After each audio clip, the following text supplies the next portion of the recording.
Hey everybody, Dr. Red here, and we are back with some more Magic Arena free-to-play. In this case, last time when we were going through our games, we did a couple of games with Arcane Inventions. Went 2-0 with it, still not my favorite pre-con, but we made it work. In this case, we've done blue, we've done green, I figure we might try to go with the janky red Dragon's Fire. In this case, this is one of those decks that I feel like is largely lacking on a deck identity. You get a lot of burn, you get 4 shocks, some cheap gobos, some things that will be buffed if you have a dragon, some combat tricks, and then you get more burn, so you're kind of looking like we're a low to the ground burn deck to an extent. And then you get some bombard, some removal, some hasty creatures. Like at this point, as far as you can tell, a bunch of cheap characters that you're just going to be going face, hitting as hard and quick as you can. Then you get some weirder ones, like a 4/3 trampler and like the Monster Sword at a 5-drop, a Demanding Dragon, Lava Axe. You're getting a lot of high-end costs, and there's some apparently supposed to be some dragon synergy, hence the Dragon's Fire, of course. But the total of our library we have the 2 Volcanic Dragons, Lathless, so we're at 3, 4.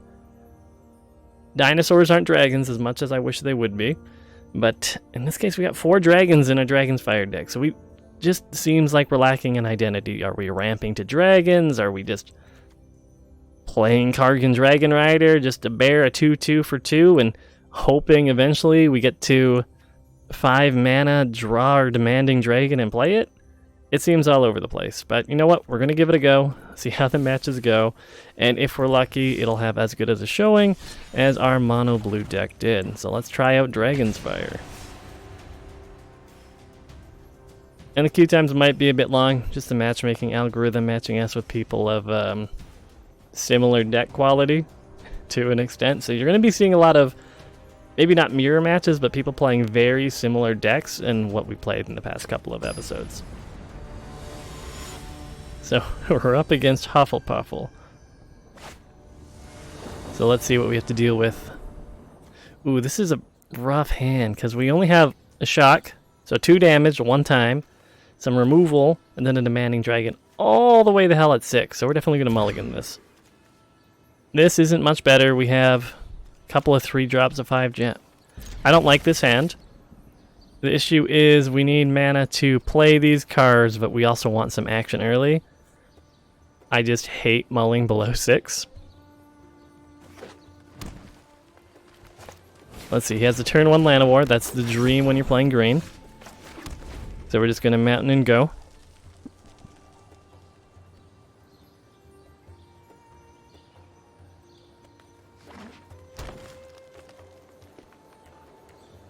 Now what does he get with his 3 mana available to him on turn 2? What's your big play, bud? Ideally for us, he just swings in the face with these elves and that's it. That's his game plan. It'll make his turn 3 probably scary, but... Nope, Merfolk Branchwalker. It looks like he's made some slight adjustments. Okay, he's definitely tweaked his deck. In this case, the ideal turn 2, turn 1 Llanowar. You whip out a 5/4 on turn 2. At that point, I have no idea how we would handle that situation. So we didn't get any more land. We did top deck into a Viashino Pyromancer. I don't know how we're going to deal with this. I think we might just want to trade if he swings in with the Branchwalker. Because assuming he plays the Steel Leaf Champion here, it can't be blocked by creatures with power of 2 or less, which of course our Pyromancer here does have. So he's just going to be swinging in and in and in and in. The one thing is if we do in fact draw land, we do have Bombard, which is 4 damage to target. We did not draw another mountain. That's a shame. But if we do have removal in mind for Steel Leaf, assuming it doesn't get any buffer. Okay, so he's just fishing for some things. Let's look at the top 3 of his library. Oh god, yeah, we gotta kill this Leafy Bolt. Oh fuck, there's 2 of them now.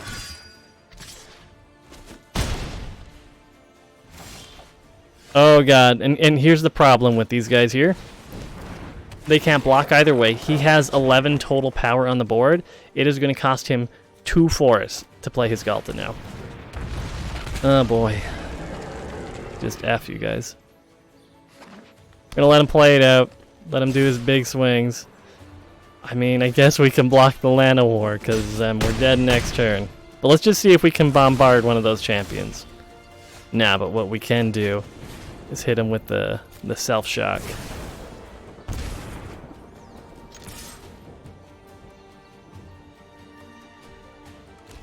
Thanks, bud. I love getting eaten by big boys. And we'll hit him with the good game, of course.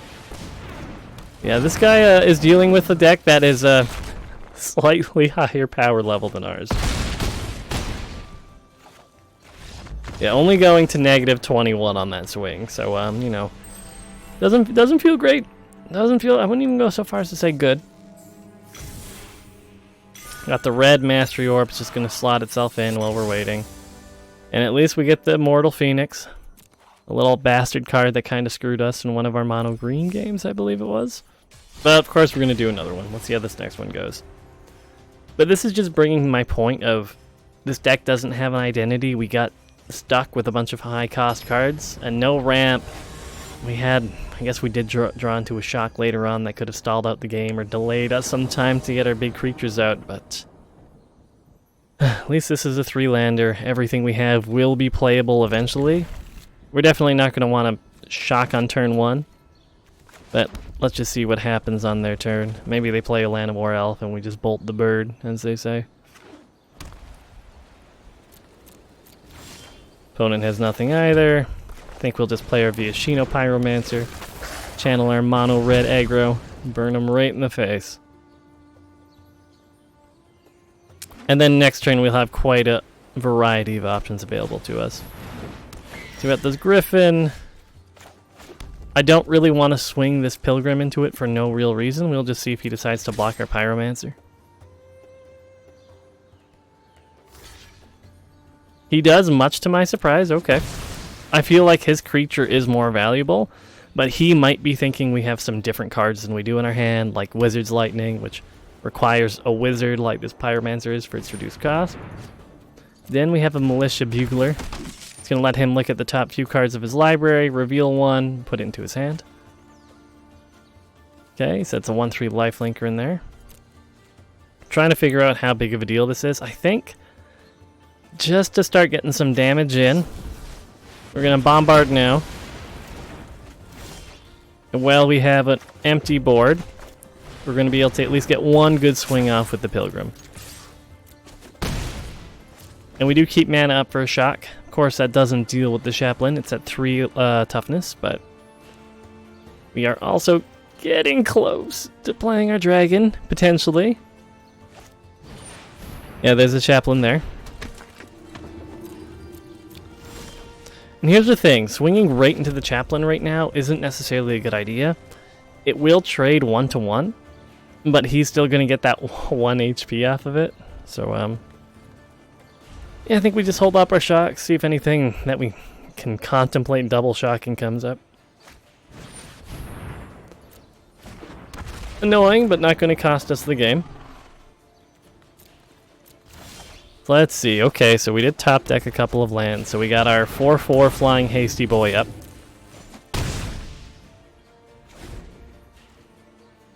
So in this case, he is going to be able to swing with either of these. If he does swing with the Hammer Skull, it does force us to, rather, it will tap one of our creatures, so he'll just be swinging into our board for free. Targeting our dudes, he might have some removal of some sort. Skipping his combat phase, though. Has me a little bit curious.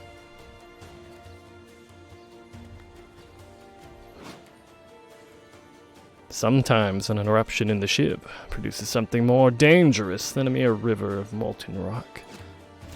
Yeah, I think we might just be hoping that our volcanic dragon can carry us to victory. White does have some instant speed removal. Like, I forgot the exact name, I haven't seen it in a while. But you can basically enchant a target tapped creature, and it's basically exiled until the enchantment's removed. So he does have a chump blocker in the air right now. Let's see what else he plays out. We're probably going to shock this just to get it out of our way.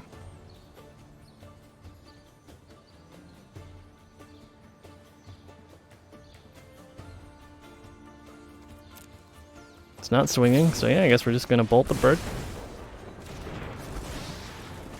I'm surprised he's not swinging, to be honest, or at least holding something back. Monster Sword is a pretty big swing. So yeah, we're going to be swinging with these two guys here. So we have 9 damage going to face. This guy has trample on the ground. And this can target face. So depending on how damage ends up going through here, might have even been the correct place to play the Pyromancy or swing with the Pilgrim as well.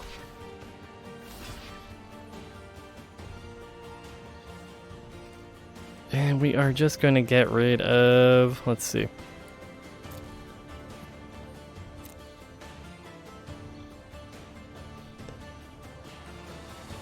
We have the Chaplain getting hit first. He might have a combat trick in mind.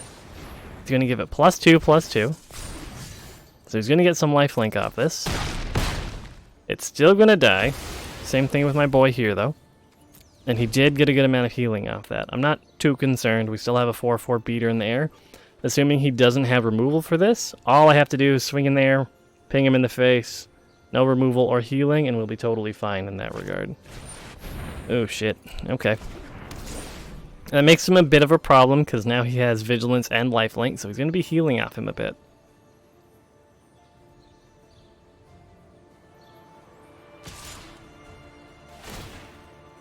And he still has his tap effect, of course. It doesn't really affect us right now. But hypothetically, if we were just to hold back our Volcanic Drake as a blocker, that might be a bit of a problem in that then. But what we can do, swing for both. I'm getting bored of holding this guy back here. So what we can at least make him do, potentially, is just chump him there. Don't think this gave him first strike, right? No, cool. Gonna get down to 1 HP. And then we'll just shock it for the last one. Because every turn he's going to be able to swing with it and hold it back as a blocker. I'm still trying to think if I swung with that Pyromancer earlier, if I would have had enough just to shock and win, but... Downside is, I have no idea what his hand is full of, and we're in top deck mode. Alrighty. Suboptimal, we're going to 1-for-1 ourselves here. But we do have this Immortal Bird. Which I talked some mad shit about the other day. But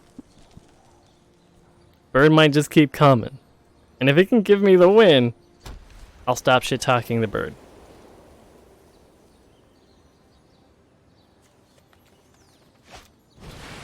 Okay, yeah, we'll see how much card draw he can get off that, but we do have the mana for this. So in this case, when the Demanding Dragon enters the field, it'll deal 5 damage to opponent unless they sacrifice a creature. So he's going to have to sacrifice his commander, or just take 5 to the face, which will lethal him otherwise.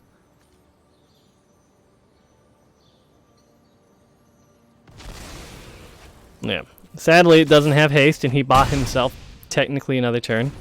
But unless he has a way to deal with both of our creatures right now, he's kind of SOL.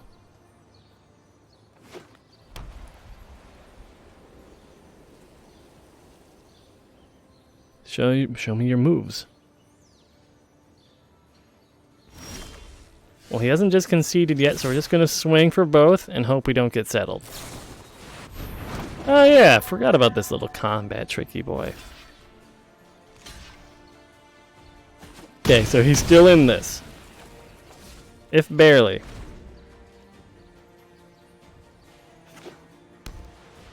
I appreciate that, though. I would have scooped like 5 turns ago in his situation.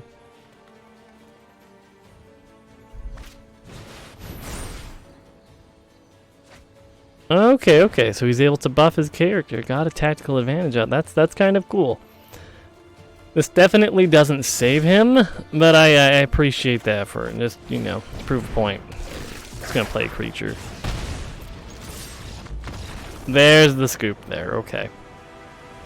Felt a little bit dirty there, but that gets us the win. Gets us some gold, another orb.